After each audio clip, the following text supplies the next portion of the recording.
Thank you, Senator Hirono. General, I'm going to ask my round of questions now. Let me just follow up on a couple of questions Senator Hirono asked.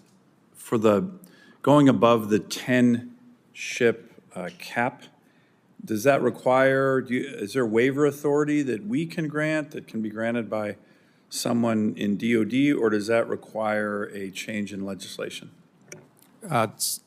Chairman, that's a change in NDAA. And so if we can get that change, ideally, what we would need to recap the fleet are 4 ships a year.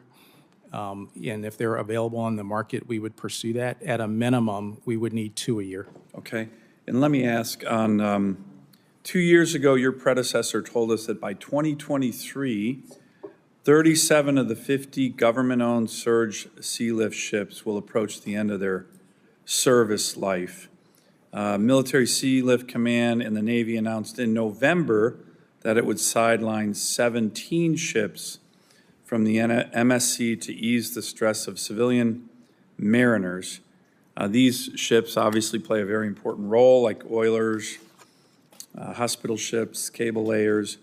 Can you walk us through the current TRANSCOM plan, General, for increasing and manning maintenance programs for the MSC vessels so they are not left sidelined in the long term? Chairman, on the Navy side, the MSC commander with his Navy hat made that decision mainly for the welfare of the crews. And so the problem is that— And those are civilian mariner crews? That's correct. And so the challenge there is that with the number of ships and the shortfall of the crews, it was very hard to manage the crews in a way that was sustainable, and so he did that.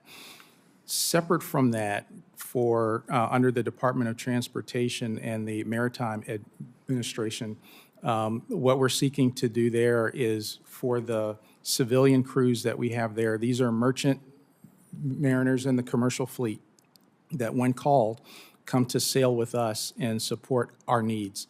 What we would like to do for them is to build new ships if we can, and to buy younger used ships so that they have much better equipment.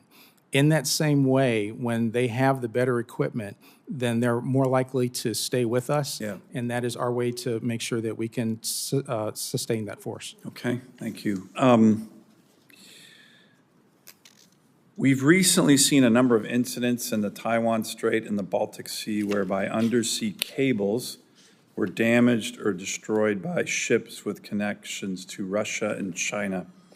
Can you talk specifically about the current condition of our cable layers and whether or not you think we are ready to respond to the types of attacks we may see in any kind of conflict, or heck, the Russians and Chinese are doing it in non-conflict situations that relate to our undersea cables. By the way, I know you know this, General, nearly 95% of the world's internet traffic goes through these cables. Chairman, those are specialty ships that we have. We don't have very many of them. They are old. The ships that crew them, those ships are very capable. Those are also ships that we actually need to make sure that they're younger, that they're faster, and that they're more reliable as well. Do we have any ships online that you see coming into the fleet that are those kind of ships you just described? Chairman, I do not. Let me ask about another challenge that you highlighted and Senator Fisher already mentioned. Can you walk me through the kind of broader readiness concerns that you have with the KC-135 and KC-46 tankers? I know this is a top priority, so how you integrate them, how you use one set, which is, as you mentioned, up to 70 years old, and then the incoming one that's been plagued with problems. I think Boeing really needs to get its act together on this. What's your sense of how we're integrating that in your strategic plan? Chairman, the KC-135 is a fantastic airplane. I was qualified in it once, and it's gotten me around the world and back.